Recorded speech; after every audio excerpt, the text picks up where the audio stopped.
Assalamu alaikum dear students. I hope everybody is doing well. In front of you this is your tutor Ms. Javeria Maz, and this video is particularly for the students of intermediate part 1.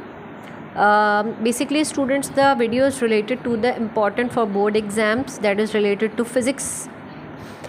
So in front of you these are some important topics. So from chapter number 1, the dimension topic is very important. Keep in mind a lot of MCQs comes from this. Then we are having addition of vectors by rectangular component, and after that we are having a scalar and vector product. Scalar and vector product means that their derivations, their numericals, their MCQs related to this topic would be important, right? Then after it we are having equation of motions. They are very important, rather it's related to their MCQs, numericals और their derivation.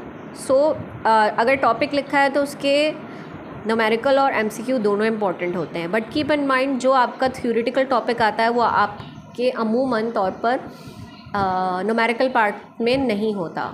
For suppose अगर projectile motion आपके पास आया है theory में, जो कि mostly theory में ही आता है, तो उससे रिलेटेड MCQ नहीं होगा. ठीक है जी. इक्वेशन ऑफ मोशन अगर आपके पास ड्राइव करने के लिए आई है, फॉर सपोज सेकंड इक्वेशन, तो आपके पास जो न्यूमेरिकल होगा वो सेकंड इक्वेशन ऑफ मोशन से रिलेटेड नहीं होगा. It might come from third और first one. Okay, hopefully it is clear to you.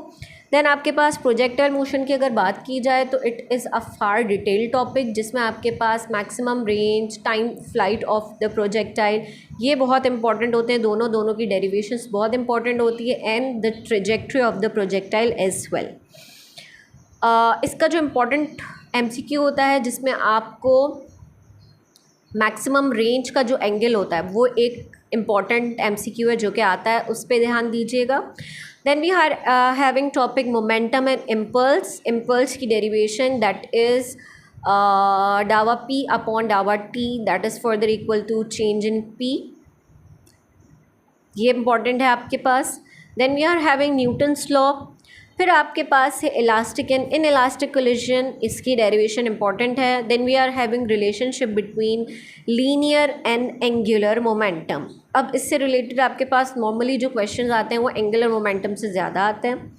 Then we are having work done by constant displacement, जिसमें आपको ये शो करना है दैट द वर्क डन अगर आपके पास हो रहा है डिस्प्लेसमेंट टाइम ग्राफ से तो वो कांस्टेंट होता है थ्रू आउट, मतलब it would came out as same.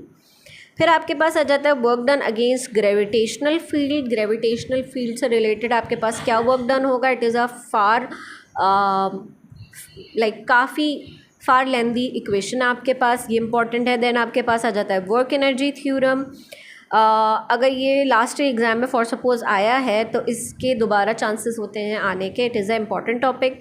Then आपके पास आ जाता है law of conservation of energy. इसके न्यूमेरिकल्स भी इंपॉर्टेंट हैं. अब बात ये कर लेते हैं कि हमने फ़िज़िक्स के जो फर्स्ट ईयर के इम्पॉर्टेंट हैं इनमें हमने 5 चैप्टर्स कवर कर लिए हैं. ये आपके पास है part 1 of important of physics for board exam. अब जहन में रखिए आपके पास टॉपिक्स आते हैं पेपर में, but these are most important one. आपने इन पर ज़्यादा ध्यान देना है, ज़्यादा तवज्जो देनी है. इसके अलावा सेकेंड पार्ट का वेट करें for further chapters. Till then take care. अल्लाह हाफिज़.